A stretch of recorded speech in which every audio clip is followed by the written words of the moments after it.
This is a live on-the-scene tornado report. I'm Ned Naderson.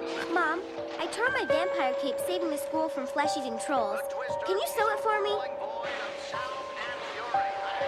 This town into a frenzy, picking up anything that isn't nailed down. But don't worry about me. Our crack news team is monitoring the situation in the KRAS TV van. And at the first sign of trouble...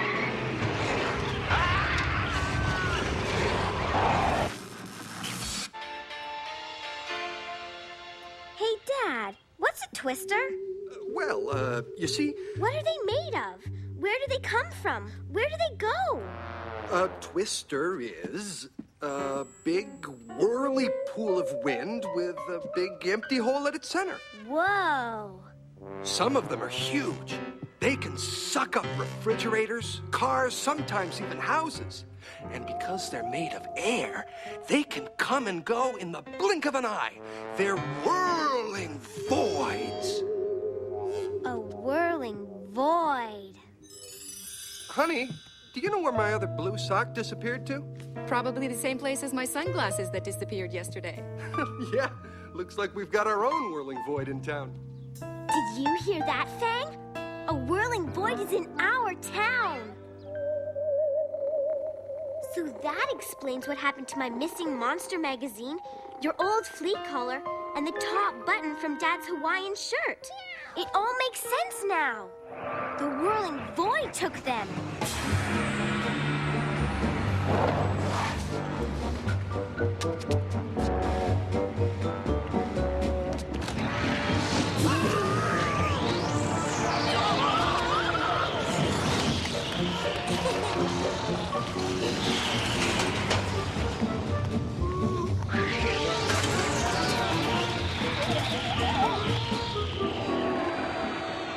Cool.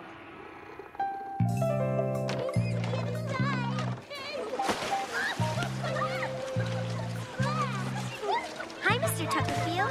Oh, hello, Bernice. Bernice? Yahoo!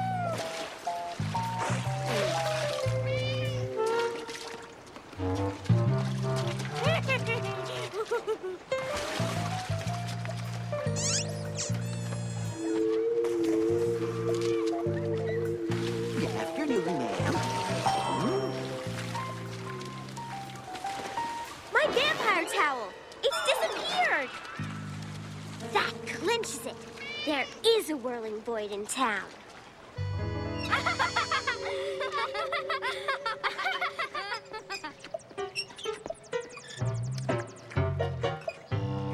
No.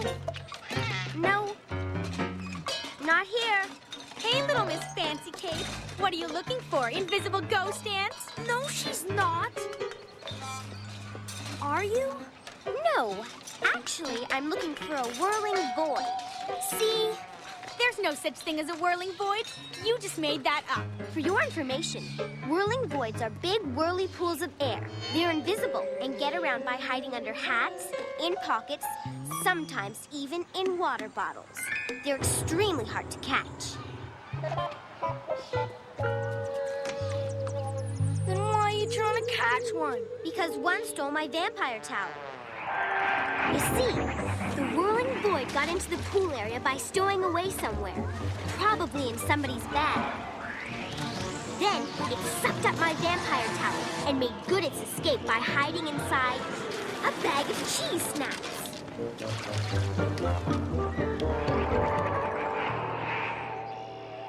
That isn't what happened. Then what did happen to my vampire towel? Well, it was obviously a cat burglar.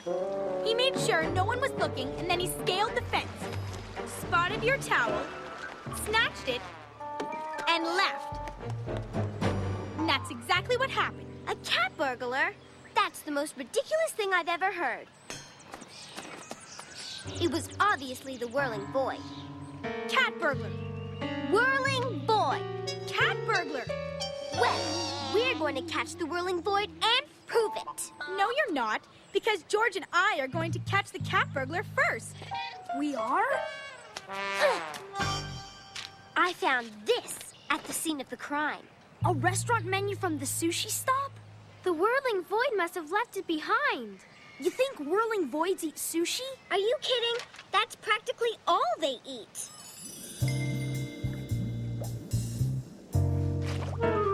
So, Takaki, you were saying you did have a mysterious disappearance here recently. Yes, very mysterious. A pair of shoes went missing from the tatami room yesterday. Missing shoes. But even more mysterious, another pair of shoes was left behind. Men's pair, size 11, hopelessly out of date, and quite muddy. Very interesting. Enter this as evidence. I don't get it, Mona. Why would the Whirling Void take one pair of shoes and leave another pair behind? It's quite simple, really. The Whirling Void snuck into the restaurant and decided to sample the sushi. But in sampling the sushi, it mistakenly ate a piece of hot wasabi and coughed up the muddy pair of shoes. Before escaping, it snatched another pair of shoes and disappeared. Charlie, what kind of petal is that? This? It's the petal of a Rose Hill cybinium. And only one person in town grows these flowers. Mrs. Brierson. Boy, we're really making progress. I wonder how Angela and George are doing.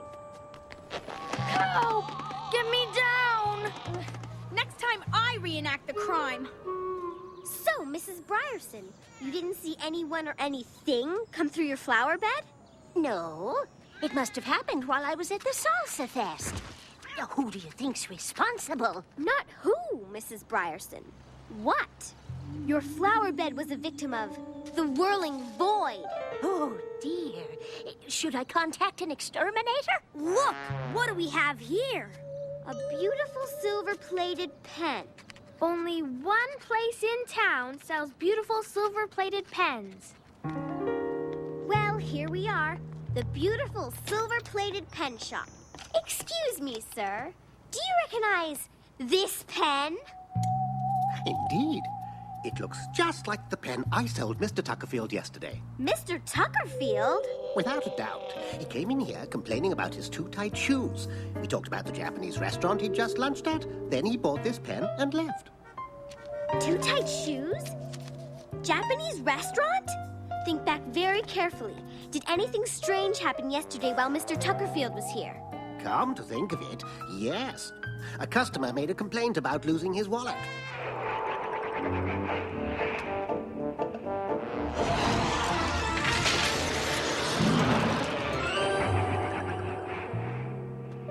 Interestingly enough, I actually found a wallet a little later.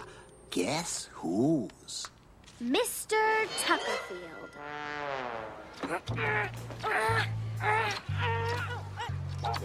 Well? Look, this is getting us nowhere. Hang in there till tomorrow morning and the pool security will get you down. Huh? Uh-oh, busted. What, may I ask, is going on here? We're hot on the trail of a cat burglar.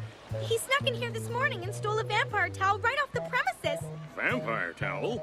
That's funny. I saw Mr. Tuckerfield walk out of here with a vampire towel this morning.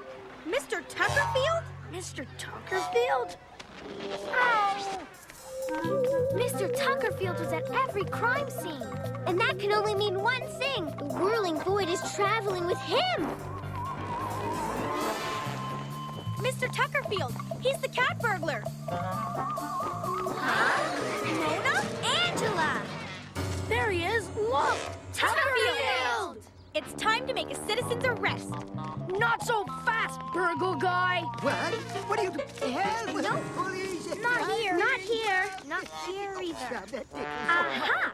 I've got it.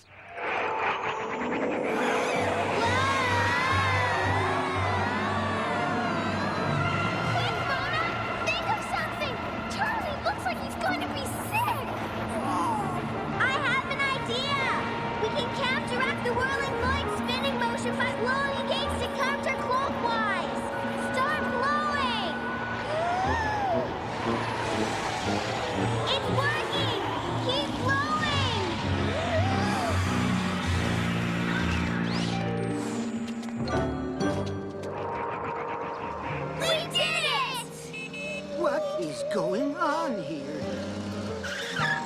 Mr. Tuckerfield! Mr. Tuckerfield! You picked up the wrong glasses when you came by the store this morning. These are your glasses. Hey, things aren't fuzzy anymore. Glad to be of service. Thank you, Mr. Shensky. Say, these aren't my shoes. Of course not. You cat burglared them. Of course he didn't cat burglar them, Angela. Because he had the wrong glasses on, Mr. Tuckerfield has been picking up stuff that isn't his by accident. No offense, Officer Howcroft, but it sounds kind of far-fetched to me. I'm sticking to my theory. The Whirling Void may be gone, but it will return. Somewhere, someplace. Whirling Void. The town. Quiet, calm, a peaceful place where nothing much happens. Or so it would seem on the surface. But I know the truth. The hidden secrets, the shadowy tales, the mounting terror that grips... Mona? Mona, are you still up? I'm just finishing up my diary entry, Mom. Like I was saying, I know the secrets this town hides. The unseen tales of terror concealed within its shadows.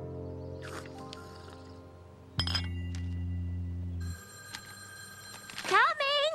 Oh, coming! Hello? No, I do not want to join the Bubblegum of the Month Club.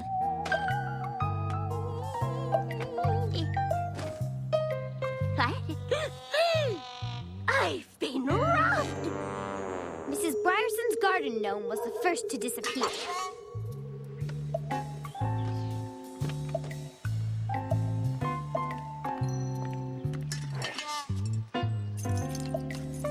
Juliet, I think somebody took our garden gnome.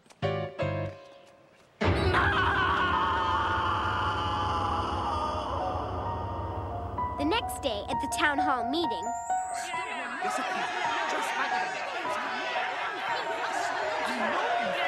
Please, we'll get to the gnome crisis. But first, there are a couple of other items on today's agenda we have to deal with.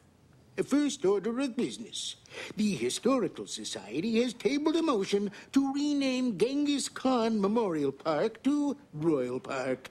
All in favor? Aye! All against? The motion is passed. Next order of business. For the third time in 3 weeks, an anonymous individual has tabled a motion to rename Cresthaven Street Dracula Drive. All in favor? Aye! All against? Nay! The motion is defeated. Again. Next order of business. This gnome crisis.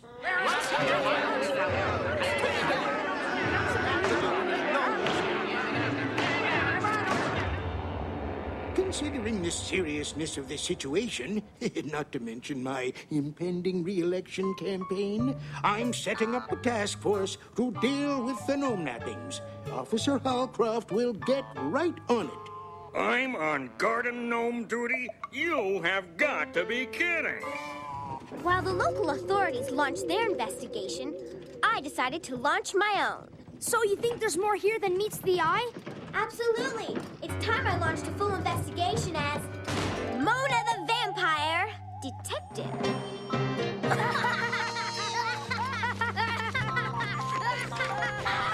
The first step in my investigation was a trip to the library.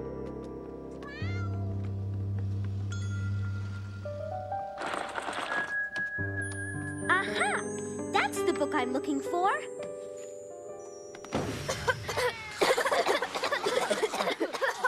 Local legends and stuff. Here it is. What's it say? Long ago, the land upon which this town was built was peopled by gnomes. But they were not the only forest dwellers. For sharing the area with the gnomes was a tiny druid community.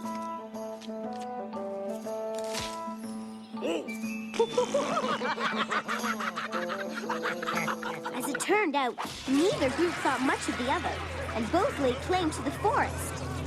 Finally, the day came when the gnomes had had enough. I've had enough! It's time we rid our forest of those annoying druids! Hooray!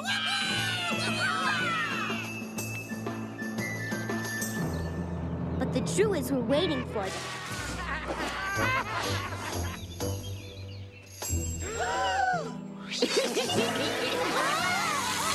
The druids turned the gnomes into stone and finally had the forest all to themselves.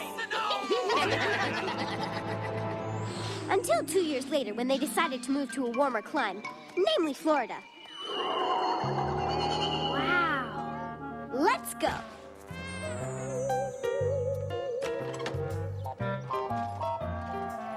Officer Halcroft already came by to search for clues.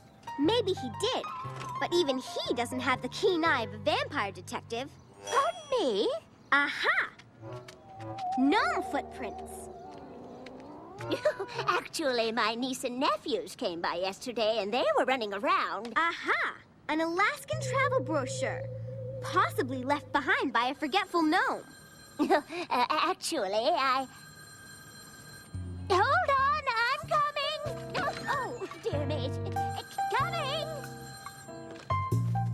I don't believe it. How did Officer Halcroft miss this clue? A macrame owl? No, Lily, not a macrame owl. An ancient druid mystic symbol. The pieces of the puzzle are falling into place. Obviously, the gnomes have awakened from their ancient curse. They've turned back into flesh and blood. But what are they plotting? How do a travel brochure and that, macrame owl? Ancient druid mystic symbol figure into this diabolical stew. Where should we look next? The woods behind the church. Where else would the gnomes hide out? But we're outnumbered, so we'll need the element of surprise. I have an idea. Give me a hand with these old blankets and this can of paint.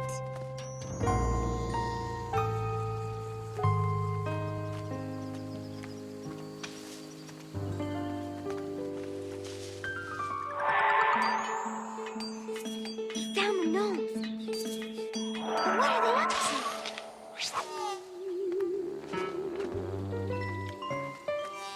That was the perfect place to stash our loot. No one ever comes out here. Huh?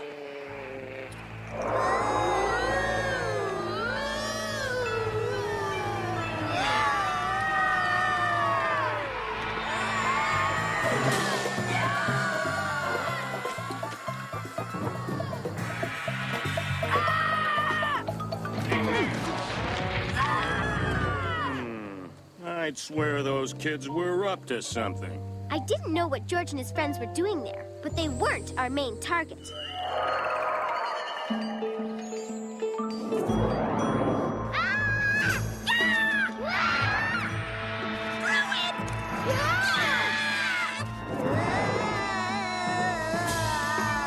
Please don't turn us back into stone! Don't hurt us, Mr. Druid! We don't want to hurt you. In fact, we're not really druids at all. Just kids in incredible disguises. Huh? But if you gnomes aren't plotting a nefarious scheme, then what are you up to?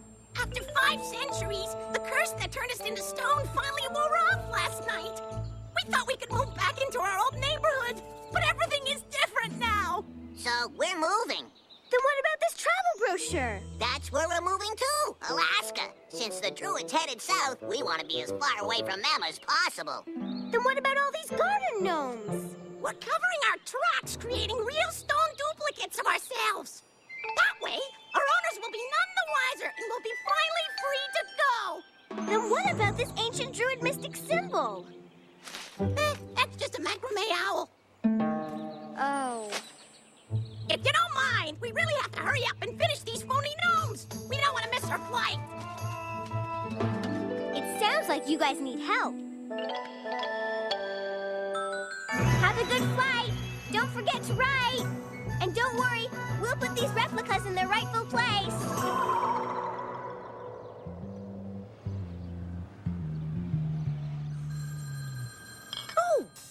Hold on, I'm coming. Oh, for goodness goodness sake, keep your shirt on, I'm coming. Oh, these fenders don't fodonio like they used to, but I can fandango with the best of them. Well, sure, skydiving will keep your adrenaline going, keep you young, I think. Bye now.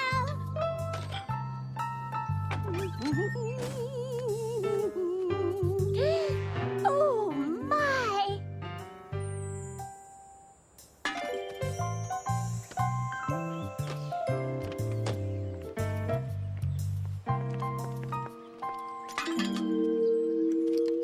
Juliet, it's back.